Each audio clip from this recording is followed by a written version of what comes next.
নোয়াখালীর কোম্পানিগঞ্জে পুত্রবধূকে ধর্ষণের অভিযোগে শ্বশুর আহসান উল্লাহকে গ্রেপ্তার করেছে পুলিশ। রোববার দুপুরের দিকে আসামিকে গ্রেপ্তার দেখিয়ে নোয়াখালী চিফ জুডিশিয়াল ম্যাজিস্ট্রেট আদালতে সোপর্দ করা হয়। এর আগে সোমবার দিবাগত রাত 3:15টার দিকে এ ঘটনা ঘটে। অভিযোগ পেয়ে শনিবার রাতে উপজেলার চর পার্বতী ইউনিয়নের 1 নম্বর ওয়ার্ডের নিজ বাড়ি থেকে তাকে গ্রেপ্তার করে পুলিশ।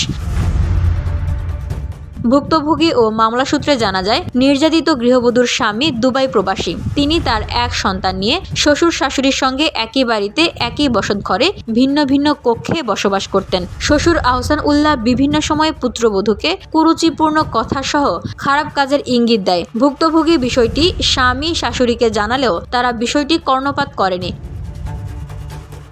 গত সোমবার রাত 10টার দিকে ভিকটিম প্রতিদিনের ন্যায় নিজের ঘরে কন্যা সন্তানকে নিয়ে ঘুমিয়ে পড়ে। সেহরি খাওয়ার আগে শ্বশুর কৌশলে পুত্রবধূর কক্ষে প্রবেশ করে। ওই সময় তিনি পুত্রবধূকে ঘুমন্ত অবস্থায় ধর্ষণ করে। চিৎকার করতে গেলে শ্বশুর তার মুখ চেপে ধরে। পরে ভুক্তভোগী গৃহবধূ বিষয়টি তার স্বামী ও শাশুড়িকে জানান।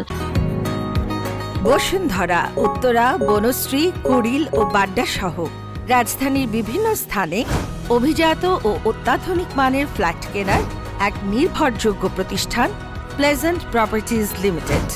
তাই আপনার স্বপ্নের আবাসনের জন্য আজই যোগাযোগ করুন। Pleasant properties limited, where destiny matches eventually। Companiganj থানার ভারপ্রাপ্ত কর্মকর্তা গাজী মোহাম্মদ ফৌজুল আজিম বলেন, ভুক্তভোগী গৃহবধূ বাদী হয়ে এই ঘটনায় নারী ও শিশু নির্যাতন দমন আইনে মামলা করেছেন। ওই মামলায় শ্বশুরকে গ্রেপ্তার দেখিয়ে আদালতে হাজির করা হয়। ওই গৃহবধূকে স্বাস্থ্য পরীক্ষার জন্য 250 শয্যা বিশিষ্ট নোয়াখালী জেনারেল হাসপাতালে পাঠানো হয়েছে। VOD Bangla news desk.